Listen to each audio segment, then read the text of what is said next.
listening to the AFTERBUZZ TV network, now the largest new media platform on the web, and your #1 source for after-show entertainment. Very good, Dean Johnson. From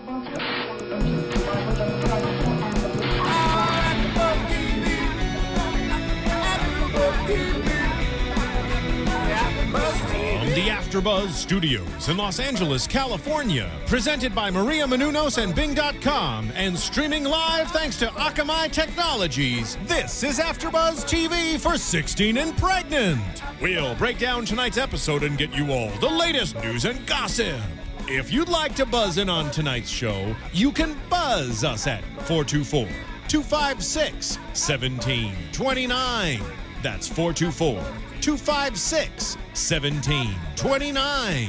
And now, another post-game wrap-up show for your favorite TV show. It's AFTERBUZZ TV's 16 and Pregnant After Show. Yay, we're back. And just as I'm bringing up my notes, perfect timing. Hello, everybody. I've just been informed that this is season 4, episode 12, which sometimes I don't remember little details, but I remember that it is Kristina.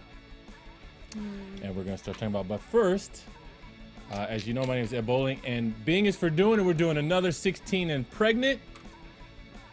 Kristina, I would like to introduce my lovely host over here, Isabel. Hi. Hello, everybody. Hello, everyone. So, this... Ronnie Jr. Media coming from the booth with the boot courage. Hello, the what?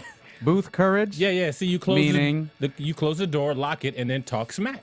Oh, I'm able to sit out there with you. I host about 5 shows here on AfterBuzz just because you ain't here. No. Calm down, son. No, I'm just I kidding. mean, see, look at you. See how he's talking smack? You're right. I'm more of a man in the back here in the booth. I can't get in there with the beat down. Oh, got it. Because you're locked. Yeah. You know. Because in the booth, I'm back here running the whole operation with a t-shirt and hat, but no pants. So you're right. It is a little awkward back here. No but pants. real quick, private, more yes. too much information. But I did want to say before you guys talk about this great 16 and Pregnant show, which was really fun last time we did it. I just wanted to tell you guys that first. Appreciate. It was fun. Another fun thing we did, we just got back from the prep over at the W Hotel. The MTV Gifting Suite is something we're going to do for the next 2 days, Thursday and Friday. Lots of our AfterBuzz shows, even some from the MTV family, will be over there. So it is basically for the MTV Movie Awards. It's the Gift Suite, W Hotel, and we really worked hard to set it up, you guys, so it looks really nice. I smell a little bit like sweat because of it, but, you know, it's going to be a fun Thursday. You're putting in work. Yeah. That's good, man. That's good. So just to let our AfterBuzz fans know about that, I thought they would appreciate it. Well, you know what? I'll take that opportunity to actually say that it's volunteer hard work like that we like and we appreciate Ronnie Jr. Media, and also it can be rewarded by all of our viewers out there, right? Oh, and you know who really does it? Marissa Movies, Marissa Serafini. She is just, the star of this operation. Oh, she just peeked in on me over here. She did. Yeah, so her she ears said get back to 16 and Pregnant. Her ears are ringing. Well, no, I was going to say that to support great effort like you did, setting up the suite, volunteer work like that, is our viewers can use the whole Amazon thing. And what's funny about it is that I talk about the Amazon thing every show, and I give the little thing, that we talk about. And I went to buy something on Amazon. Was it last night? I bought something on Amazon. It was for work. And then as soon as I finished the purchase, Isabel goes, "Did you click on the AfterBuzz banner?" And I'm like, "Oh no, I forgot."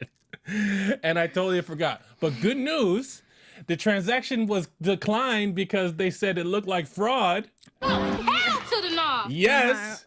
That's what Ed's calling and it. so it's now declined. No, it was they said fraud. I showed you the email. Visa decline. Okay, keep it moving. Anyway, long story short, go to AfterBuzzTV.com.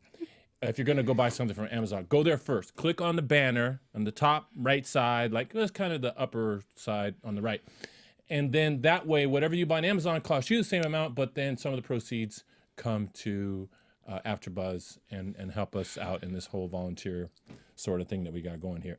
So I got that out of the way. Look at that. That's good work, right? Okay, so but now what we want to talk about. Yeah, I got an audience out there. Is our friend Kristina, which this had to be. I mean, it was easily one of the saddest episodes. Yes. You know, you actually, one of the things you compared it to right away was Farrah, whose fiance also passed away. I don't remember if he was her fiance, but the baby daddy passed away. Right. And you know, so that was sad too. Of course, I don't remember, you know, Farrah's didn't have the same sort of heaviness that this one had. No, simply because they didn't share the pregnancy together. I mean, Yeah. they weren't together. Yeah, that's true. They had broken up and there was all kinds of issues for them in the beginning. But in this case, man, we had what looked to be a very young but true romance starting, according to what they were telling us. You know, they're getting ready to go to the prom, and she's buying a prom dress, and he's buying her an engagement ring. And I mean, they didn't even go to prom yet, and they're getting engaged, and she said yes because I know he's my soulmate. You know, this is in the beginning of the episode where she's describing everything that, you know. Right. She's letting us know how she Yeah. met him. How she met him, and Which you know, we find out Daniel is Aunt Dottie's husband's Yes. brother. Yes. So it's like a family union. exactly. And they, you know, they were, you know, joined at the hip. They did everything together. They went everywhere together. And as a result, she spent a lot of time at his family, Todd's family. And this is in Texas, near Louisiana border, and you can hear it in all their accents. They've got these strong, you know, Southern accents. But the thing that is really a big part of this show, not just the death of the baby daddy, which we'll talk about, but the relationship that Kristina has with her mom, or maybe doesn't have, depending on how you look at it. But it is really difficult for Kristina and her mom. They have, you know, but it's difficult in a way that, you know, not most of the relationships that we've seen that are difficult on the show. It's difficult, you know, they're not like mean to each other, right? Well, yeah. Well, I think we're getting a little ahead of ourselves because we can discuss her relationship with her mom because I feel like that only happened after this big. After the incident. Yes. Okay, and she tells us that pretty much in the beginning. So, so Todd, the baby daddy, and Kristina have this, you know, really nice young love relationship, and then they're at the beach in Galveston, Texas, and then there's a riptide. So they're swimming. There's a riptide that comes up, and then as she describes it, they both begin to drown. And the next thing she knows, she blacked out. And next thing she knows, she realizes is she's being rescued by a lifeguard, and she comes back conscious on the beach, but also sees that Todd's not there. They do not find Todd that day. Right. His body washes up later. Okay, and so this young kid, I don't remember how old he is, but this, you know, young kid died. Now, she was already pregnant. Your And- Co-op Connections card. It's a passport to money-saving Co-op features. Connections To card? What was that? It was nothing. All right. And so, It was me being on GameFly, the website GameFly that we have. Really? Well, Really? GameFly We is just- GameFly is a website that we have that if you do /AfterBuzz TV, you get the 15-day free trial. So if you want to, Yes. you know, do your GameFly thing with the Wii or any kind of game console that you have. So that's what I was doing, and I didn't realize they had an ad on the thing because I was doing investigative homework to tell you guys. we just heard a window close. Yeah. Well, you heard the window close after you heard the commercial, and the commercial was on the GameFly I was site, and just I'm like, sorry, guys. We just announced a death, and here he is playing Oh a no, commercial. no! I definitely wasn't trying to be funny. I was trying to be ready for the time that Ed was going to tell us about GameFly. So that's good sorry, because guys. you totally justified the little break there. So no problem. So that was our GameFly break. But just bad timing. no, that's cool. Back to the episode. So this young man who's very well liked and loved, and in this, you know, young love relationship, passes away, drowns. And this is when they start, you know, the live portion starts, where we start watching the people live. It happened like 6 months ago. Yeah. Okay. And so this is so super fresh. You know, the first scene is when she's at her aunt's house, and she's talking to Daniel, and then to Dottie. It's Dottie, right? Not Betty, Dottie. Dottie, Yeah. And that was, at that moment, I realized, whoa, wait a minute. Because, you know, you hear about somebody died or whatever, and it seems like that's far, but this just happened. Which, you know, we do see a few flashes where it's her and Todd. So I'm wondering if MTV was already part of this. Oh, well, either that or it was like video that they had. You know, like home videos that they had. I mean, did it look like it was? I want to say it did. I was just so confused because I just feel like, you know, we find out that she is only 6 months pregnant, like all the 16 and pregnant episodes that we watch, they come in at 6 months pregnant. And he basically just passed away, 4 months? Month? I mean, 4 months or 5 months ago, because she knew she was pregnant and he knew she was pregnant. Yes. It is so fresh. It's like it happened yesterday. No, it's very fresh. And so everybody, you know, I'm just looking at the show and I'm thinking, wow, you know, not only are they having to deal with, it's enough to deal with a 16-year-old that's pregnant. Now there's a death too. I'm thinking, okay, everybody's broken. Right. Everybody's damaged and hurting. Everybody, because they all love this kid. Even her parents and family loved him. And so there she is at the table with his brother and his auntie, who married his brother. And they're actually, you know, the conversation they have, I thought Daniel was very, like, had it together. You know, she was complaining about her mom because she doesn't get along with her mom. She stays over at her aunt's house all the time, really clings to her aunt, okay? Well, I don't think she necessarily says, I don't get along with mom. I connect more with Dottie, but I think it was mostly because Daniel lived there. And wait, you think that she didn't start until staying there all the time until after Todd left? Oh yeah, she said it. She said it. I decided to move in with my aunt. But you don't think you didn't see that as because of her mom, the situation with her mom? Well, she decided to stay with her aunt, to live with her aunt, once Todd passed away. Yeah. And then, I mean, unless we're going into discussing why, I think like first we have to talk about everything else. But I feel like this was her way of just running away from having to deal with this death. Wow. Dottie and Todd, and she mentions it throughout the show, nobody understands me, nobody understands me.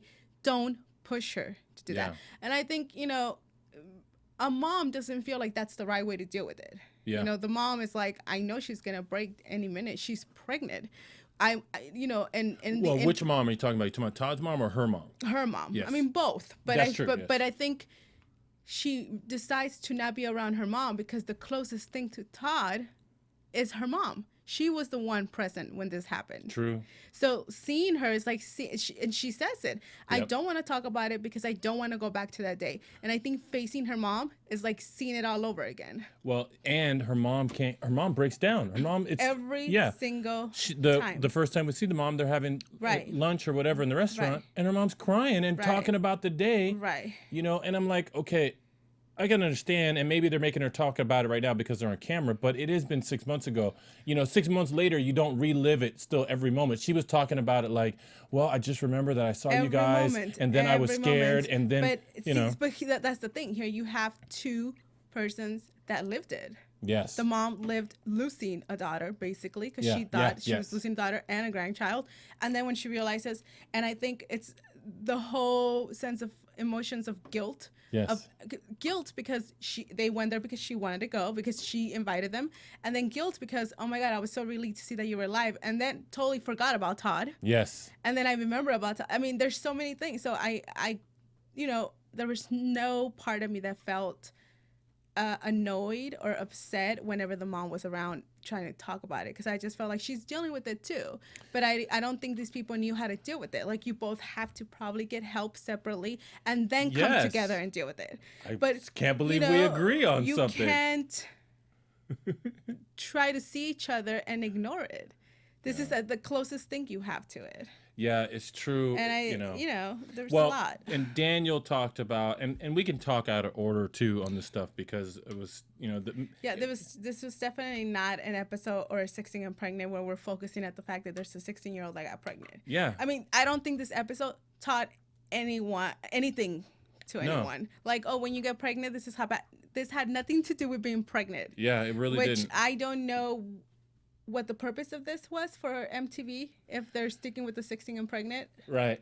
You know what? I looked at it like you know, when I was watching it, I was really glued to the story. Right. You know, so it had, since it had a 16-year-old pregnant girl. Right.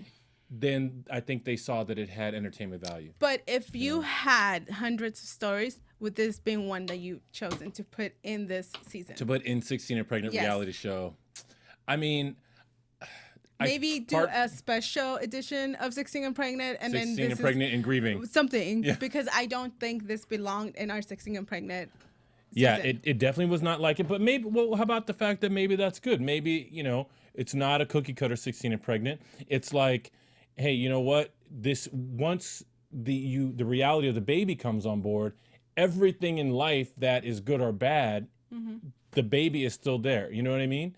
So it's definitely different than, you know, there was no focus on how we're going to pay for diapers. How are we going to, who's going to help me when I have to wake up and sleep, you know, and we never get to see, which it's, you know, part of their trend. Every episode we see the hours, every 2 hours, we get to see how the mom and the dad acts the first few days of this. We don't get to see any of that. Right.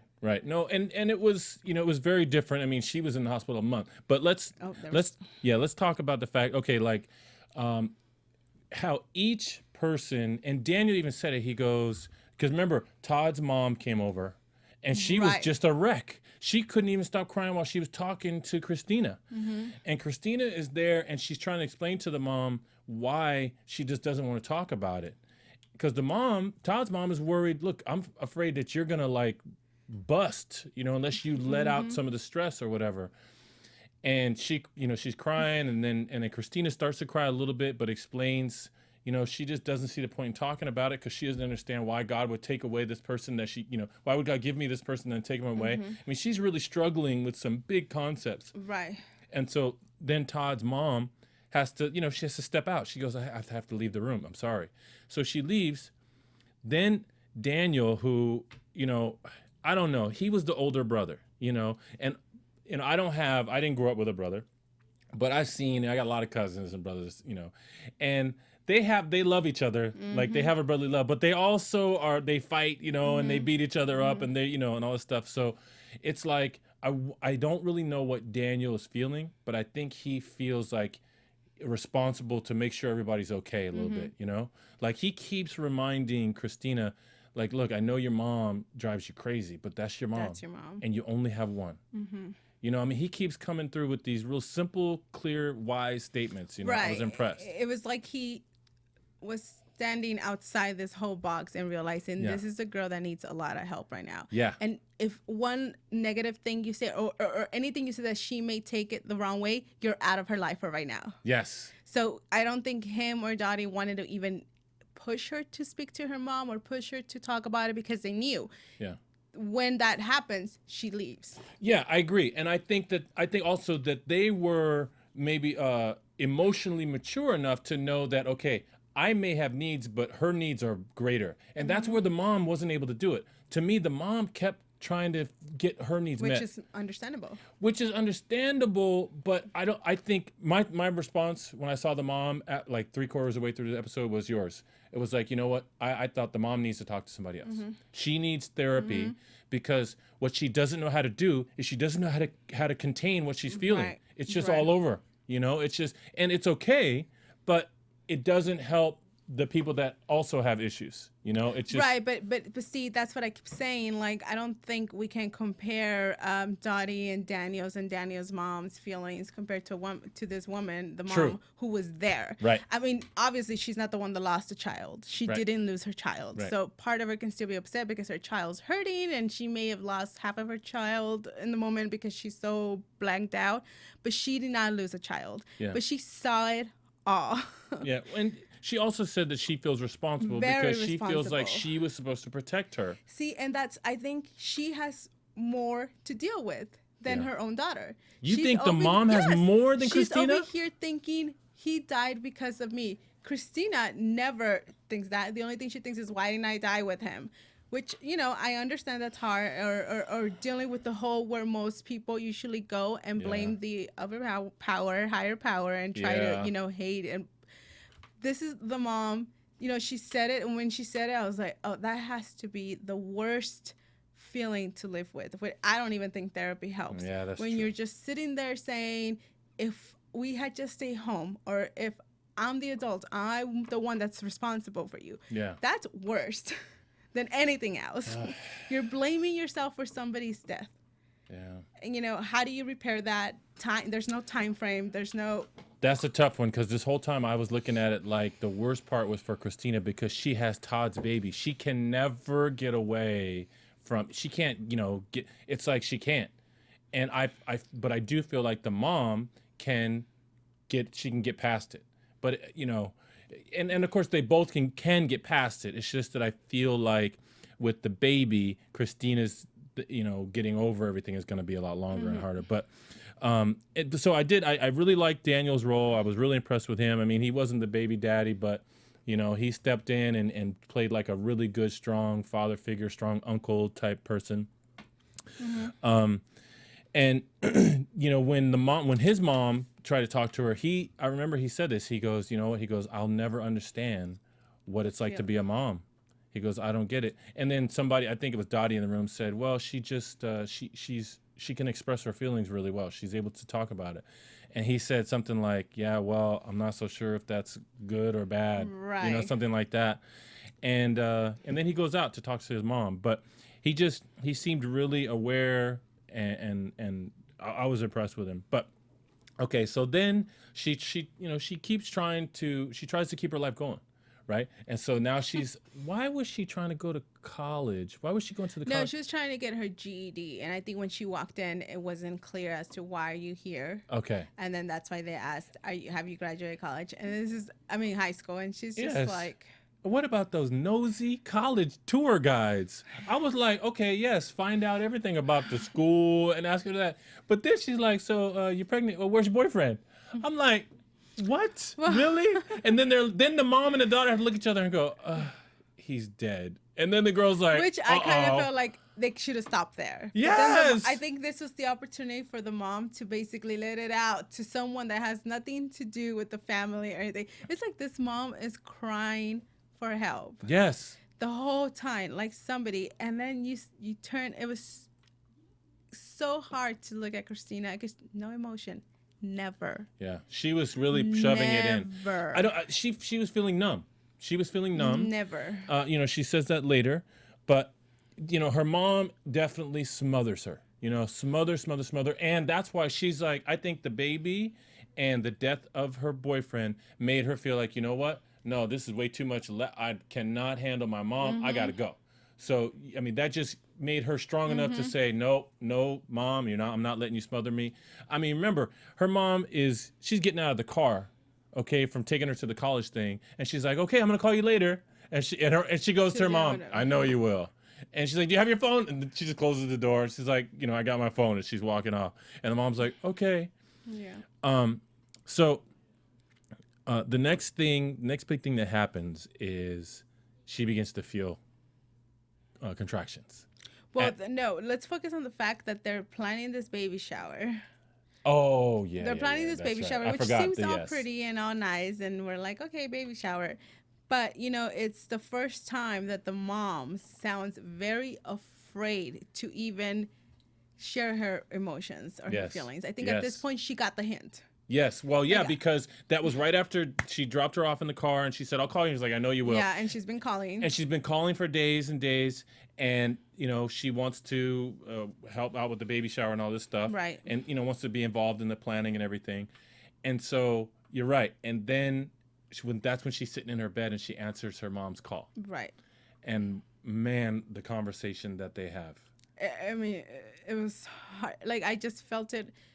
For the mom, mostly, because I kind of feel like, this is the part where Kristina is being very strong, and you can obviously be very strong. Yes. So why make it so much worse for someone that can handle it? It was just like when the mom is, at this point, so afraid to say the wrong thing. Yeah, she is. She started out the conversation, don't be mad at me. She knows, it's like she's going crazy here. What can I do or say for her to stop pushing me away? Yes. It's kind of like a mom that's tried everything and it hasn't worked. Yes. So she's just like, please don't hang up and please don't get mad and go, I want to say something. Yeah, because see, obviously she's not, I don't think she's a mean mom Not or a at bad all. mom. You know, she's a little too micromanaging, smothering a little bit, right? Well, I think it must have happened after the death, though. It's kind of like, Oh, because now, now she's like scared. She said that on the phone. She said, I'm scared that something else like at Galveston is going to happen again. And she even said it was my fault. It's so much. She has so much you know more what? to Yeah. deal with than Kristina. I think that the thing, you're right, that made it really bad for her mom was her leaving. Yeah. And I think for the mom, yes, therapy will help, but they will help her learn how to live with the guilt. Will it ever go away? No. But what a jacked up situation, right? You've got your mom who feels guilty that she didn't protect you. And then now she smothers you, but she reminds you of the worst day of your life when you lost your boyfriend. And so you can't be around her. And so now their needs are in conflict. Right. And it's definitely like, the way Kristina acts towards her is like she really blames her for some of it. She never says it. Yeah, you're right. Why else? She definitely cannot stand her. Yeah. Yeah, and and then later when she's in the hospital bed, she says, "I don't know what it is, Mom. I don't know what it is." It's like she can't stand It's just her. a feeling. It's like I think part of it never wanted to even admit it or say it or even think it. Like, I blame my mom. But I did, like you said, Kristina was being strong on that phone call. Her mom was, immediately said, "Don't be mad. It's just that I feel this and I feel that and I'm scared and I feel guilty and all this stuff and blah blah blah." And then she says to her mom, "Why is it? How could it be? You're talking about how you feel and what you're going through. What about me?" I felt, like I said, I was still feeling like Kristina's situation is worse because it's going to take longer. She's got the baby and she hasn't even dealt with it yet. Right. It's too hard, you know? And so, and plus she's younger. The mom is older and, understands more. So that makes it harder too. But in this time, that's when things get stressful or, she's stressed, whatever. And she goes into early contractions. Yeah. Right? Goes to the hospital. And I don't know if you've ever seen this, but the doctor says, well, he said, because I wrote down that your baby is growth restricted and there's low fluid. And she says to the doctor, but the baby's going to be okay, right? He says, I don't know. I was like, oh, man. I mean, I felt like, okay, he had to say what he had to say, but ow. And, they never say it directly, but I felt like, this whole situation with the baby being in distress and in trouble is because what happened? Well, that's why I was, a little upset with this doctor. When you go to doctors and you're pregnant, they try to really act like therapists in a way, find out what's in your environment. Are you married? Do you have a boyfriend? Do you have a husband? We didn't hear any of that. They really take all, we never get to hear any of that in any of these meetings. But I'm saying the background for people that don't know, never been pregnant, is they do keep notes of all of this. Right. Because they want to know what kind of environment you're living in. I mean, they're not going to stop if they don't agree, but they just want to know. So when you come in, like she did, and I'm having early contractions, this stupid doctor knows, well, we know what she's been going through. We know her fiance died. Yes. We know all this. This is why, and you don't have answers like, well, I don't know. This is the person that's been with you the entire 6, 7, 8 months at this point and is nice with you. It's a friend and is saying, we're going to try. We don't know what could work, not just an I don't know answer. Yeah. He just said, he just spit that out right away first. I don't know. And I just thought that I thought that was harsh. I mean, again, it's weird. We have a lot of nice people, but everybody's causing stress and everybody needs things.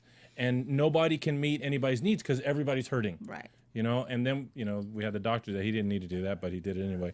So, but he confirmed that she was in labor. Yeah. At, what was this, 7 months? She's actually at 6 months, which also a lot of premature babies, it is very dangerous to, 7, she was a 7, because it's very dangerous to give birth at 7, but not so much at 6. Something like that. And I may be saying it wrong. Maybe it's better to give birth at 8 I mean, at 7, but not so much at 8. I do remember that it's a month before. That is better than the month after. Got it. So I wasn't sure if this was... You remember that it's backwards. Right, because I always thought how weird that they prefer you to give birth a month before versus the next month, which I guess is the process of when the baby is doing something different. Right. But when we find out that she has to stay in the hospital for a month... No. More than... Yeah. A month and a half to 2 months. I was like, are you kidding me? Like, yeah, is this a special place? Yeah, like rehab almost. Like, do you get to walk around? Can you? I don't know. I was thinking the same thing. Like, 2 months in a hospital room for a woman who's already sad and depressed, and like, dude, she is gonna. It's horrible. And she's there because they have to give her drugs to stop the labor. Right. They want the baby to get bigger. Okay, and so. Because at this point, we find out it's only 2 pounds. Yeah, it's only a 2-pound baby, less than 3 pounds. Ugh. And also the hospital is very far away. They didn't say exactly, but yeah, they kept saying it's very far away. So there they are. Their family is far away. Her family's far away from her, and she feels closest to her aunt Dottie. And Dottie stays, I think, the first night or 2 or whatever. But then the family comes in shifts. And remember, the mom comes to visit one time. And she's sitting in the bed with her daughter, and Dottie's there, the aunt's there.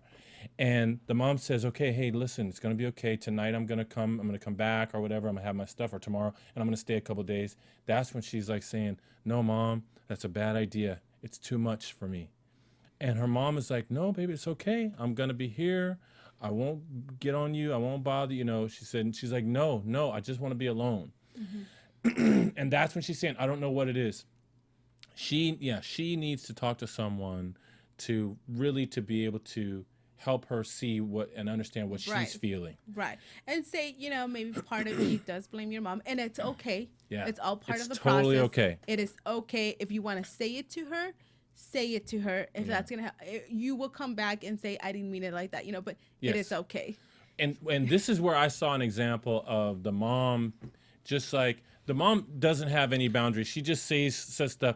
She says, as Kristina's getting upset and crying and stuff, right, and saying, I don't know what it is. She says to her this. She goes, Kristina, you need to calm down. And then she says, Kristina says, I can't hold it in anymore. I can't hold it in. And she says, well, that's what we're here for. You can yell at us. You can scream at us. And I'm thinking, you just told her to calm down, and then you said it's okay to scream at you. I'm like, you know what? You're just saying she just doesn't. She needs to understand how to communicate. She just saying whatever. And I just thought. Well, I think this is a mom that's walking on eggshells. Like, if I say that, we should be fine. If I don't say it, we should be fine. Like, I don't think she. Well, but for a mom walking on eggshells, she talks a whole heck of a lot. She needs to learn how to walk on eggshells. I don't think she knows. I don't think she did. You don't think she talks too much? No, I don't. That's one of the main things that she did wrong. Was she was talking too much to her daughter. Leave her alone. Okay, you want to be with her, and be quiet. Who do you talk to when you have all those emotions going out? And the only other person you can share it with is her. Well, but that's why we both agree that they need to fix that. Right, they need to talk to somebody else. They haven't. Yeah, they didn't. So no, she can't. She's not gonna stop her. I just told you, she feels like she killed this kid. Yeah.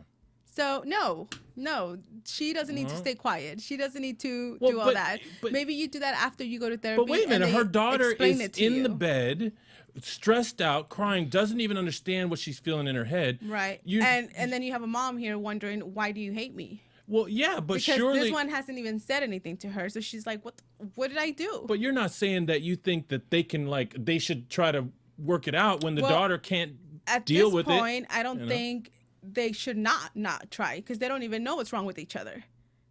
Wait a minute, hold on. They should there's no communication from either. Like, the mom is the only one communicating. I don't think the daughter ever makes it clear and says, look, Mom, I know you can talk about it or want to talk about it. I just can't talk about it with you. I just can't. Because every time the mom starts to bring up the subject or the situation, Kristina just walks away and shuts down. Say it to her. Say it. There's never that, So here's a mom thinking, what do I do as a mom? Let me help my daughter. Let me try and talk to her about it. Let me, share what I feel.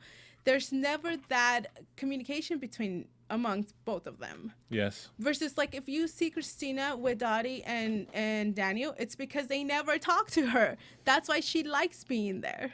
Well, and yeah, only that's when true. she asks that's something, totally true. Yes. Then they're like, oh, okay, she's asking something. Yeah, and then when her mom comes in and keeps trying to talk to her, Dottie like says, look, she just doesn't want to talk about it at all. Like they and, just yeah, and remember the mom in the hospital bed. The mom looked at her aunt and said, "Can you help me here? Yeah, can like you help say, me talk to her?" Right. And then Dottie's like, "She don't want to talk." See, but you see, know, that's the difference.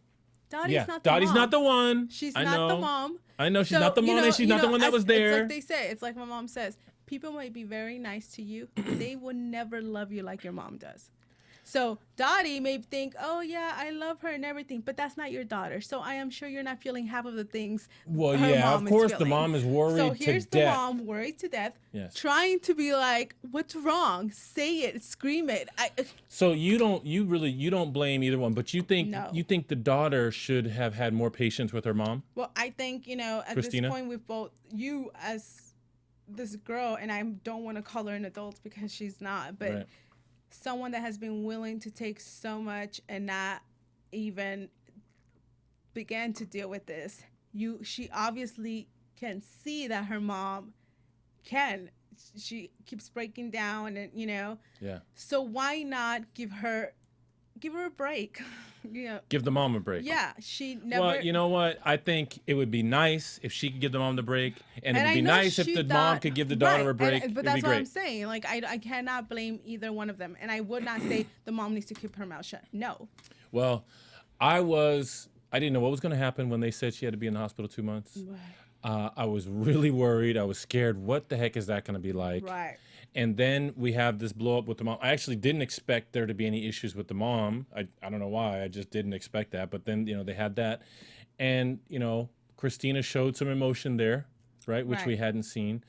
And then something really nice happens, which I thought for sure we were going to see emotion for Kristina, and we still didn't. And she's telling the audience, that the baby shower got canceled. Right, and her friends are coming to visit to cheer her up. When actually it was they did a surprise birthday or baby shower, brought it to the hospital, which I thought was the perfect thing to do, because she knows that all those people had to bring all that stuff, arrange for the room in the hospital, and come all that way for her and the baby. I mean, I really expected her to just break down and cry and stuff, but you know what? She didn't, and in my opinion, it was clear. She was saying it the whole time after, from the hospital on, that it's because nothing matters, because she just wants Todd there. Right. And I don't, you got to talk to an expert about that, because how the heck do you handle that? This dude is gone. He is dead and gone. He is not coming back, and you want him back real bad.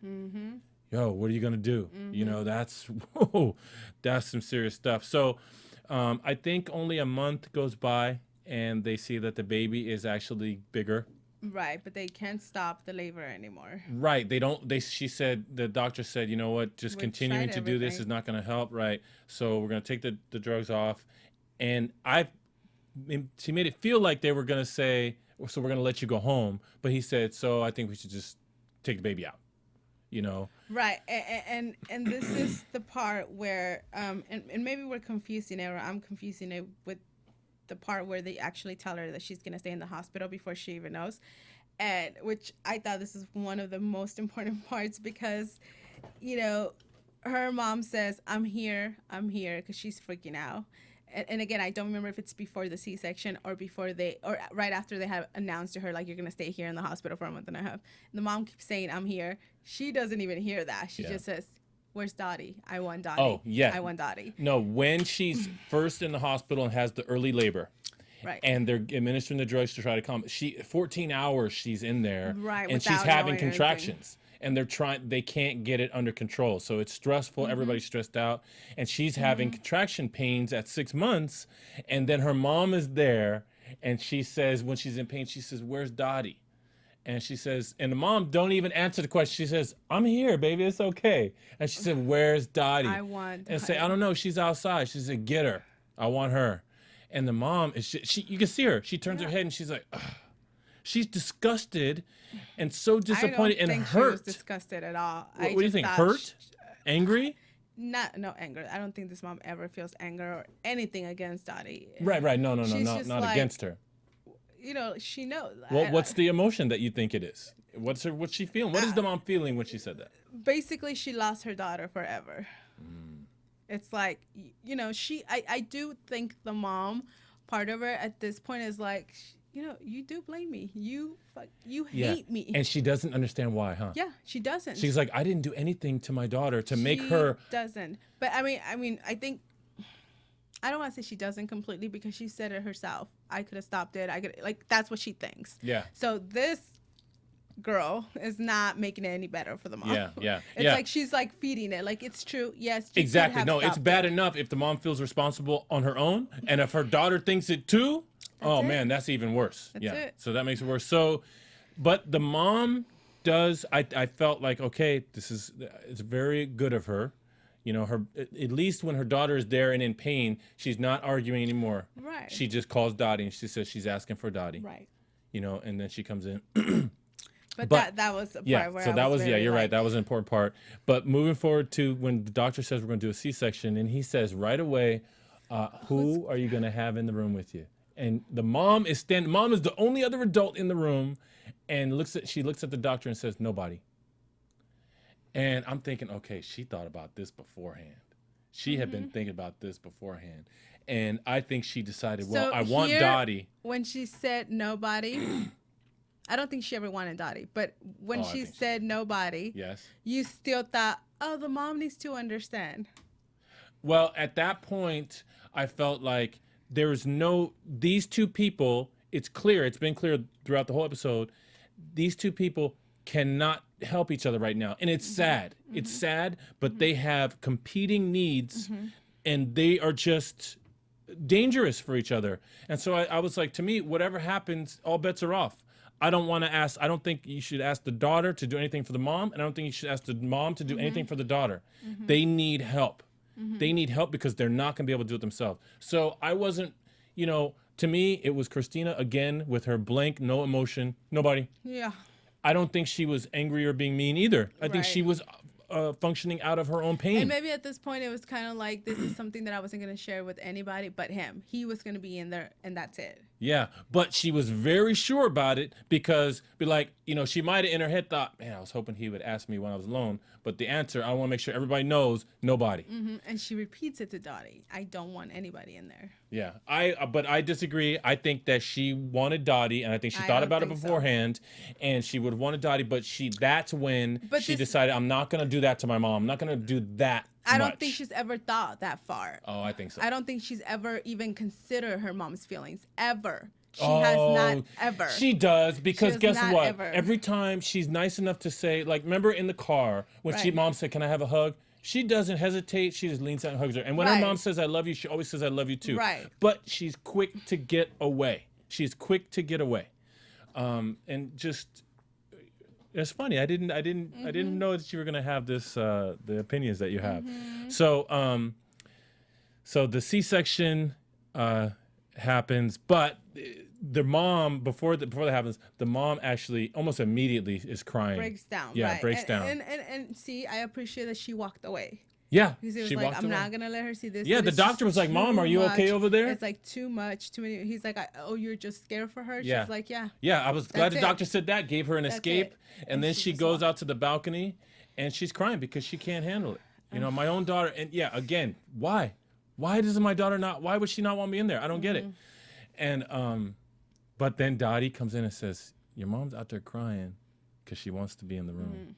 And then and still says, I mean, maybe if she just didn't even talk to you or sit next to you. Yeah, even if she's quiet, can she be in there?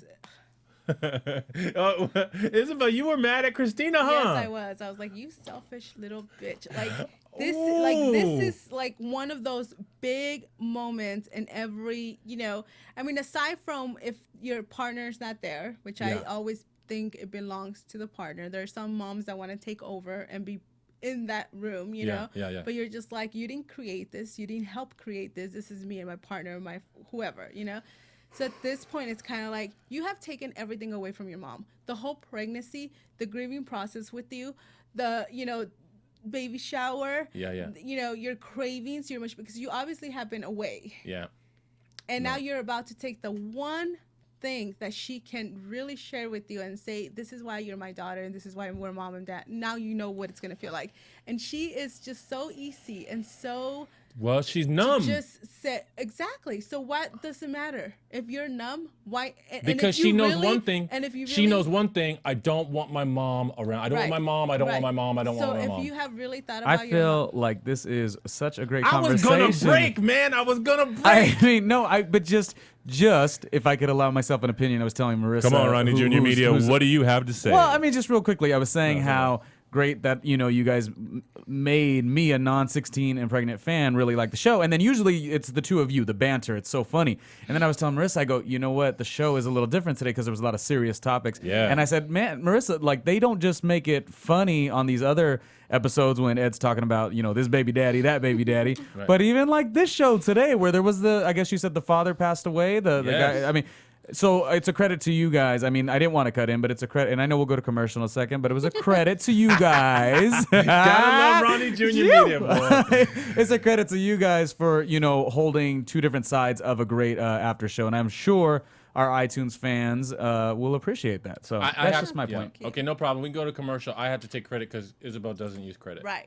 She doesn't use cash only. Hey guys, what's happening? We are the America's Best Dance Crew ABDC After Show coming to you guys. We watch the show every week just like you, and we go every Friday to the set to interview and talk to the crews behind the scenes and let you know what is happening behind the scenes. Hey everybody, we are AfterBuzz Mob Wives Edition, the only Mob Wives after show out there. I'm your host, Adrienne Vera, with my lovely co-hosts, Kevin Undergaro, Grant Rudder, Cameron Marston. You guys can check us out every week. We have a lot of fun. We drink wine. We talk about the show. So check us out. We're also doing the Big Ann Show. So tune into that and Mob Wives Chicago. Hey guys, what's happening? We are the Game of Thrones AfterBuzz crew. I'm Dave Klein. Bethany Jaber. Kristen Elizabeth Snyder. Simone Boyce. And we come to you every single week live Sunday nights at 9 p.m. Pacific time for We Are Kings of the Game of Thrones After Show. And we have one thing to say. Oh, Shadow Baby. Oh, Shadow Baby. Oh, Shadow Baby. AfterBuzz TV. What do you want to buzz about? AfterBuzz. Wow, that was a whole brand new commercial, and we had like a quartet thing going there at the end. That was pretty cool. That was not a quartet. That was myself, Marissa, Phil, and Kevin. We were all back here, and we like to sing sometimes. That sounds like four people. In English, that's called a quartet. Damn. Okay? Okay, please. Okay. Miss me with the four people is not a quartet, Ronnie Jr. Media. That time of the month for you, sir. Anyway. No. So, and I actually have like one little piece of news that we'll get to, but we can wrap up. We can finish up the show here because I was actually so I was touched. I mean, I wasn't touched when she said that her mom was going to be able to go in because she said it like, okay, she can come in. Right. It was like, I know you didn't like that either. No. But the mom, and it's too bad. Her daughter was like unconscious. And it's too bad that our shows we have a time frame because this is one of those episodes where there's so much to talk about. But hey, luckily the baby made it. Yeah, the baby made it. 3 pounds, a month in ICU. And she stayed in the hospital, I think, for 2 weeks or something, 2 or 3 weeks after. And then drove every day. Yeah, and drove every day to see the baby, which I'm glad she did. There's no other way to do it. Right. Right. I honestly, I don't know if I would have been able to go home. Right, but you have to. They don't let you stay. I don't know. They kick you out. Yeah, so it's not like you can stay there. Ooh, it would have been hard. And I don't think they could afford, Yeah. It's not like they got unlimited money. Hotel for a month because they say he's going to be here for a couple of weeks. Yeah. But she finally gets him home, which is nice. She gets him home. But it's bittersweet. Yeah. Here he is. And she cannot share the happiness, and then now we're starting to see how part of her is rejecting the baby. How do you what you see? We hear it during the when she finally goes to therapy, which I was like, which really? We were glad relieved. This whole time to get it, like you need therapy. Yeah, I don't know why. But mentioned several times that she can't stop breaking down, which I called it. I said during postpartum, oh my God, this is when she's gonna break. Combine it all, huh? This is it. Yeah. And it happens, and she's finding therapy, and the therapist asks her and says, "Are you finding it hard? Is it hard to bond with the baby?" And she says, "Yes." Oh, okay. I thought. Okay, that's what you mean. Yes. Well, I mean, I do feel like there's part of it is a little rejection. It's like she wants to love it so much, and then it's kind of like, I just want to forget, you know. Yeah, because every good thing that happens with the baby reminds her that Todd is not experiencing it. Right, and then she says, "I just can't. He looks so much like him." Oh man. And it's like you say, she's always gonna stare at this baby, and there's Todd's face. Well, I have two things, and the one thing I was gonna say was that the mom was really appreciative that she got to be in the room. Ugh. Remember, she talks to her. She hasn't even woken up. Which yeah, is, I heard the parents tend to do that a lot when we get older and we're asleep. Yeah. And this is the only time they can come in the room and be like, "God, I love you, but don't know how to say it when you're awake because you're just a bitch or something," you know. But here she is, hasn't come back from being on this, what is it that they give you guys? Not give you guys, you haven't had a baby, but epidural, which knocks you out. Oh, I was about to say, well, yeah, she probably had a local and epidural because she was passed out. Right, and she says it to her without her even hearing her. Yeah. It wasn't important for her to even know. Yeah, it was more she had to say it. Yes. Yeah, she said, "Thank you for letting me in there. It means more than you'll ever know." And then the rest is kind of boring because it wasn't anything 16 and pregnant. And we were glad that she went to therapy, but, she had like tons of family and friends offering to help with the baby. She's like, "That's okay. I'll do it by myself. I want to be alone." A little 3-pound baby. Maybe there's not a lot of poop. I don't know. But anyway, so what I did was, I don't know if you did this, I watched the little after show of her. No. And get this, okay, this is my news and gossip for her or whatever. AfterBuzz TV. And I also have one about Amber that I just heard on, I forgot where I heard it. What's that show with all the gossip? The TV show? I think you made it up, yeah. Yeah, just make up a website. EdBowling.com. I make all this stuff up. But so our little girlfriend here, Kristina, actually a few months after the show started dating someone and is engaged. And guess what? It is a friend of Todd.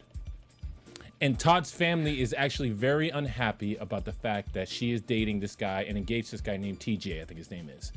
And they said to her, "You can date anybody you want, but not TJ." And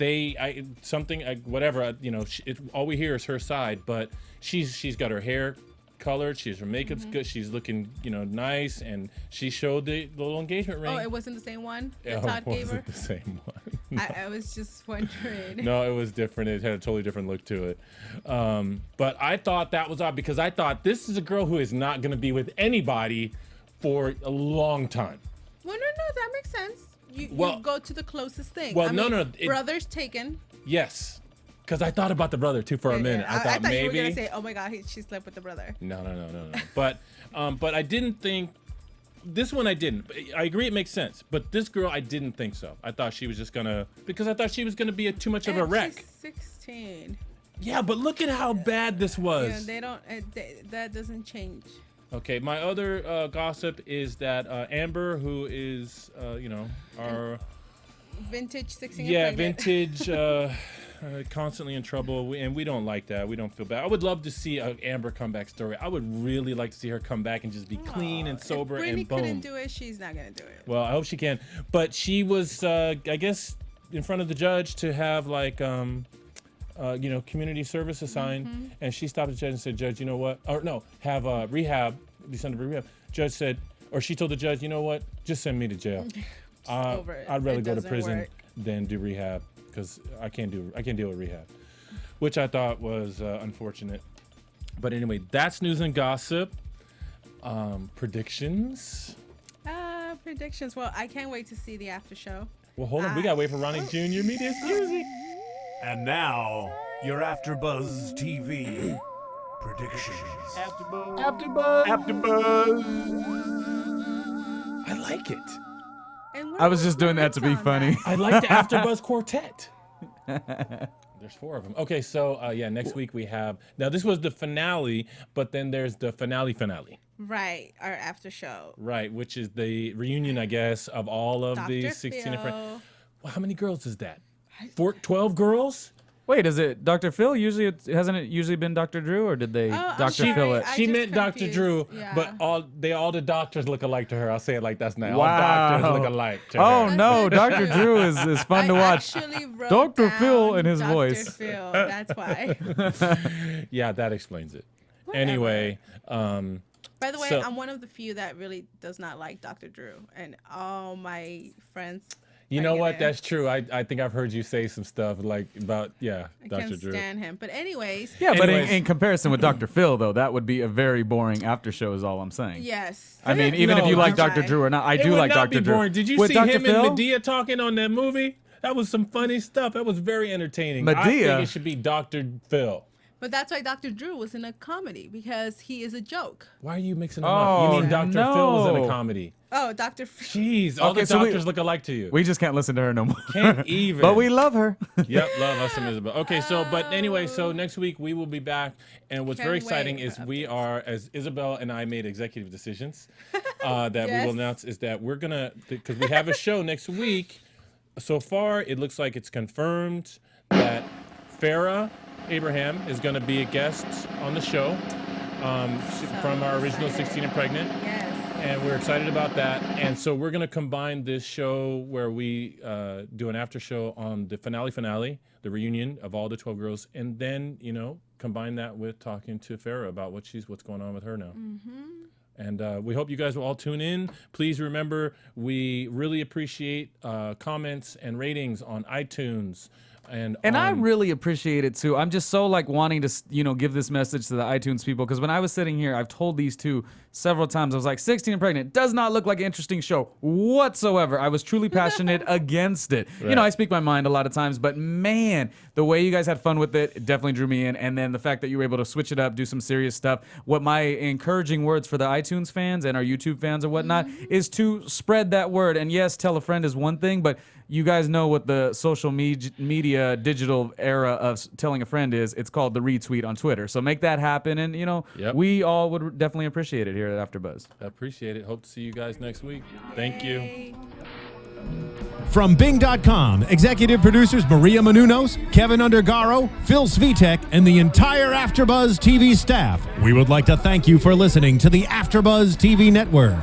To watch or listen to other after shows and post comments or questions, be sure to visit AfterBuzzTV.com. I'm Sir Richard Wentworth, and this has been a presentation of AfterBuzz TV. Buzz you later. The views expressed herein are those of the hosts only and do not necessarily reflect the views of AfterBuzz TV or its owners or principals.